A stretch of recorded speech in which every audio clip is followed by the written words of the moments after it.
linggo medyo magliwaliw muna tayo dito sa kalsada. Punta tayo ng Caloocan. Susubukan natin itong ating bagong camera, kasi yung dati kong GoPro medyo nung dinala ko dun sa Natalia Beach Resort dun sa Batangas, pinasok ng tubig kasi siguro dahil sa kalumaan niya nag-crack ang mga pindutan niya, pumasok ng tubig. So hanggang ngayon hindi ko pa napapaayos, wala pa tayong budget, no? Kaya ito ngayon pansamantalang ginagamit natin yung cellphone lang po ito, mga idol. Cellphone lang po ito na nakakabit dito sa aking helmet. So kung mapapansin yung mga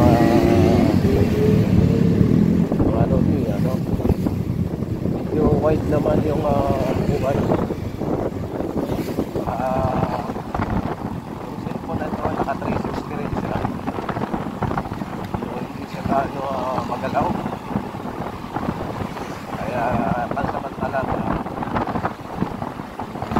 ito muna ang gagamitin natin habang wala pa tayong GoPro. At sa ngayon habang pinabay natin sa kapag natin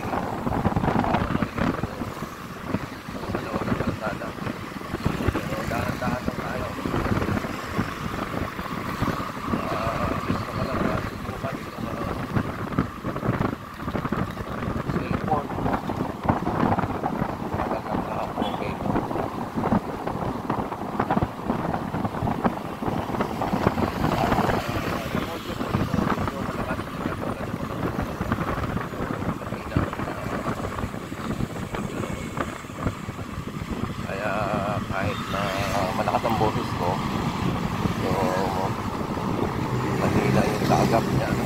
Pero ito dahil malapit dito sa bibig natin, malakas ang uso nito. So sa ngayon pagmasdan yung mga ito, yung magkabilang kalsada, so nakukuha niya pati yung sa kaliwa. Ba? Yan.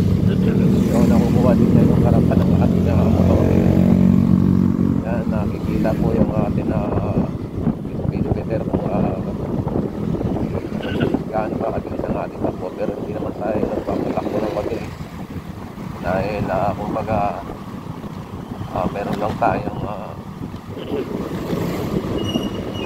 nakikipagkita lang tayo doon sa Caloocan dahil may gagawa po ng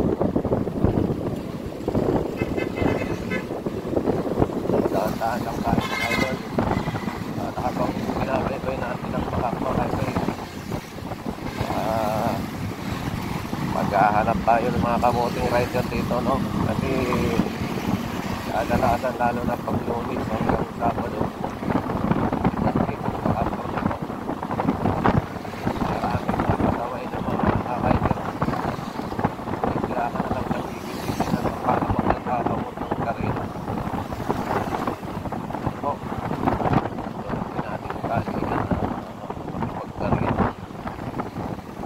Tayo po ay nagkahanap buhay, hindi tayo nakangarira.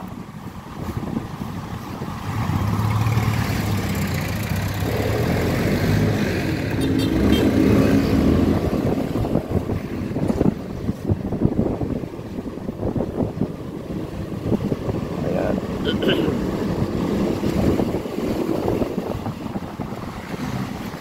Siya nga pala mga lodi, mag-isa lang ako ngayon sa motor, wala akong angkat, kaya medyo tik-tik lang na isipat dito si Israel 155. Sa mga nagbabalak dyan na kumuha ng Israel 155, ituloy nyo na, huwag na po kayong alanganin dahil ang Israel ko po na hawak ngayon ay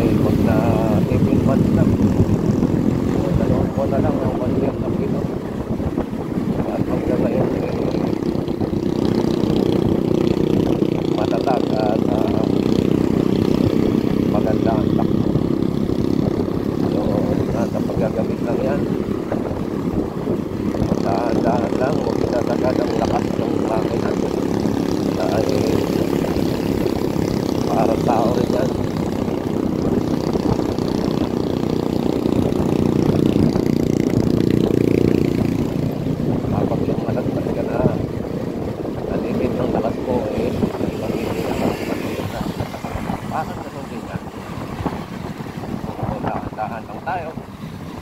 Dahil si Ride ay kasama natin sa hanap buhay. Hindi natin siya dapat puwersahin. Dahil pagre-reklamo rin niya. So mga ka-Ride, tapos talaga lang naman is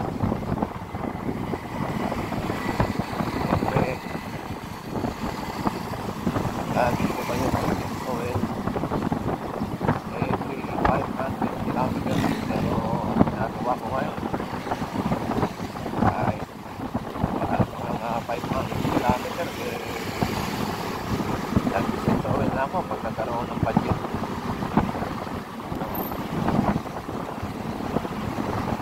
Pero nasa sa inyo naman yan.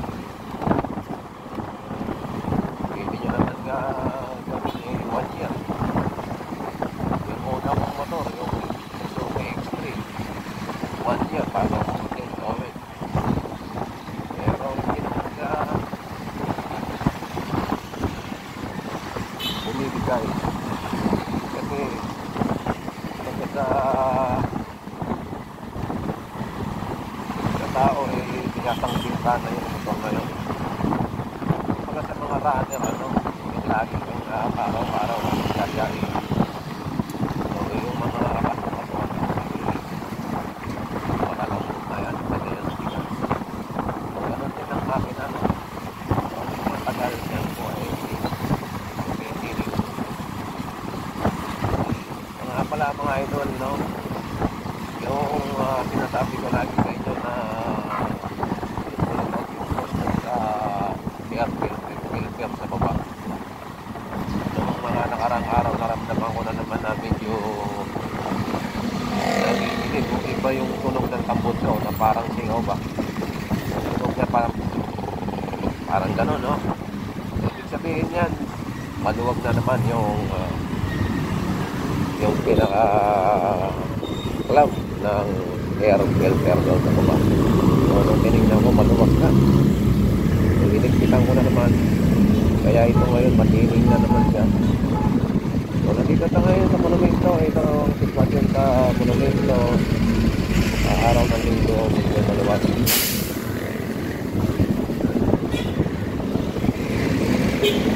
Yan.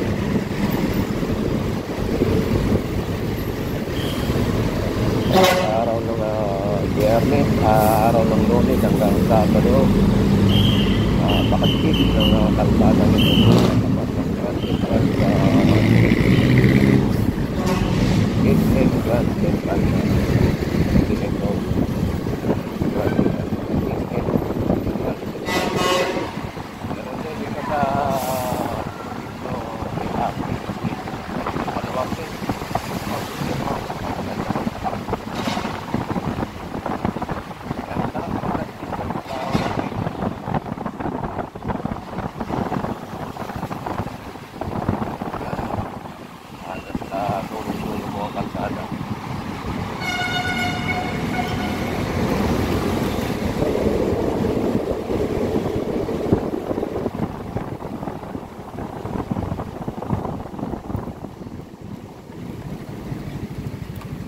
nga pala mga Lodi,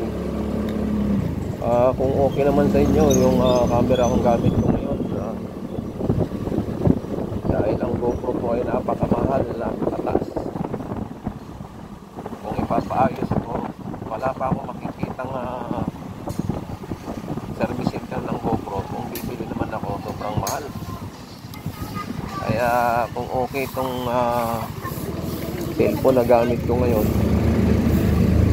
hindi naman siya magalaw, okay naman yung capture ng niya, so malinaw. Kung okay po ito, pakicomment naman dyan sa baba. Dito na lang sana ang gagamitin ko sa ngayon. Pero nagbabalak din ako na magkaroon ng camera dito sa harapan, yung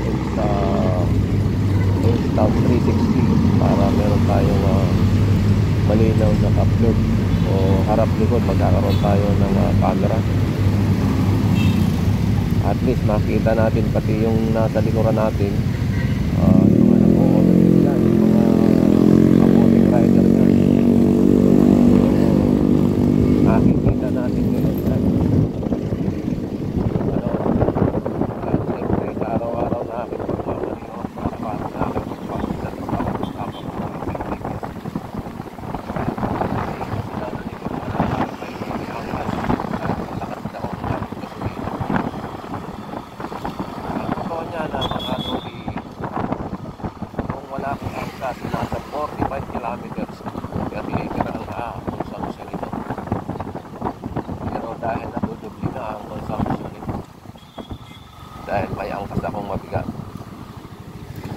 ngayon. Kaya natutulog ang konsong ng Israel. Kasi isa pa lang yung kada dyan. Small lang po yan. Yung kasakit. Mabigat. O, sa ngayon, nandito na tayo sa ating location. Meron akong kakatagpuin dito. Nagagawa ng metro. So, wala pa siya. Hintay-hintay tayo. Kasi ang usapan namin is alas 8. So yan ang gagawin namin ngayon. Kasi yung nagkabit niyan is baliktad yung meter base. So ang oras natin ay alas 7 pa lang.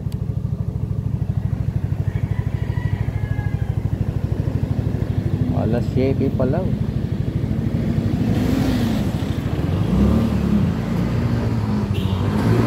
So isang oras pa pala akong maghihintay dito. So habang naghihintay tayo, ikot-ikot tayo dito.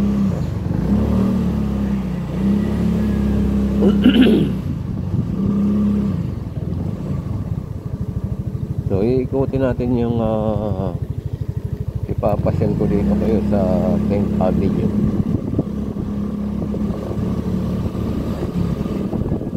Sa 10th Avenue kung saan dito mabibili ang lahat ng ating spare part ng pagdating sa motor.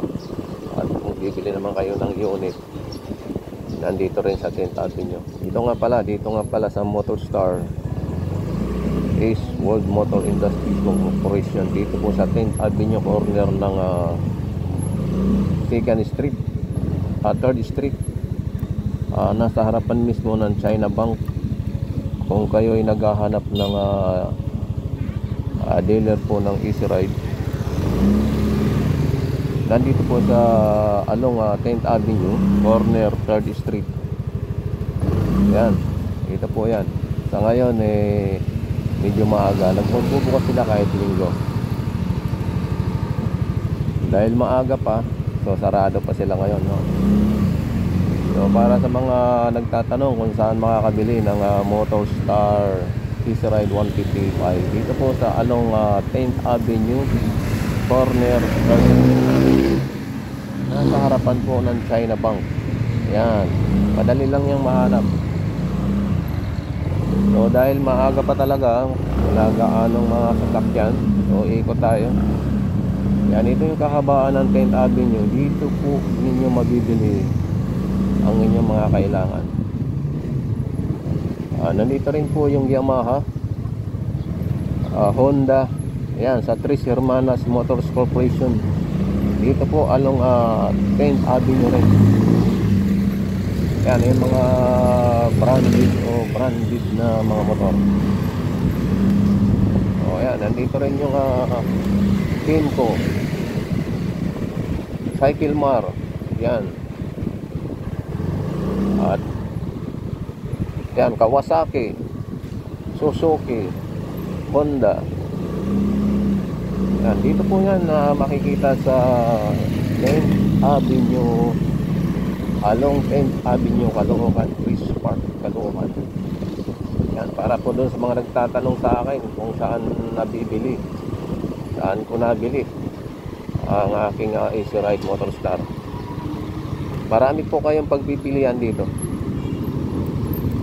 Maraming option na kung anong brand ang inyong pipiliin. Ano po, sa ngayon alas 7 ng umaga, wala pa gaanong tao. Maya maya balikan natin ito bandang mga alas 8, alas 10, alas 9, alas 10. Yan, marami ng tao dito yan. Pero dahil nasabi ko na sa inyo kung ano, saan nyo matatagpuan ang bilihan ng mga motor o bilihan ng mga spare part ng mga pagdating sa motor. So ikot tayo dito. So itong Kenneth Del Pilar, corner din ng 10th Avenue. Dito rin sa mga kanto-kanto lang, marami dito pagdating ng bandang tanghali na. Yan, yung mga itong street na to, puro tindahan yan, mga spare part ng mga motor.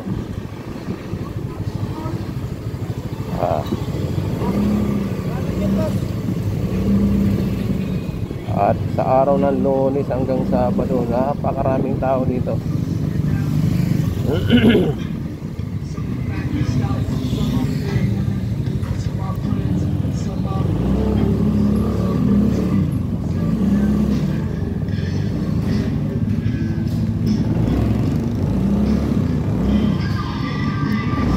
Dito tayo ulit.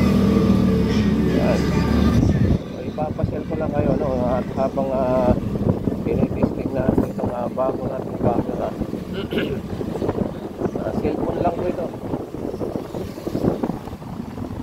Cellphone na naka 360, no? So, i-compare ko lang kung gaano ba kalinaw ang buha niya. Yan. Along Kent Avenue lang mga idol. Punta lang kayo, Chris Park sa Bukan.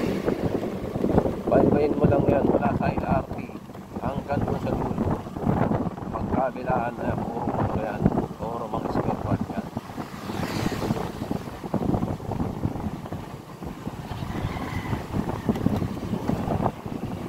Ito ngayon na ito parado pa yun. Kawasaki Honda. Yan. Mga idol, habang nag-iikot-ikot tayo dito, tinitesting natin itong ating camera 360. Okay, dito Insta 360 at 360 lang. Okay. So yan. So maghintay-hintay tayo dito mga lodi, hanggang dito na lamang muna ang ating pag-iikot.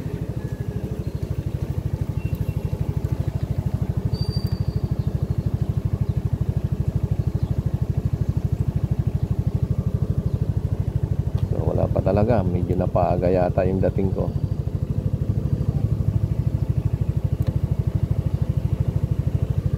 So, wala pa nga.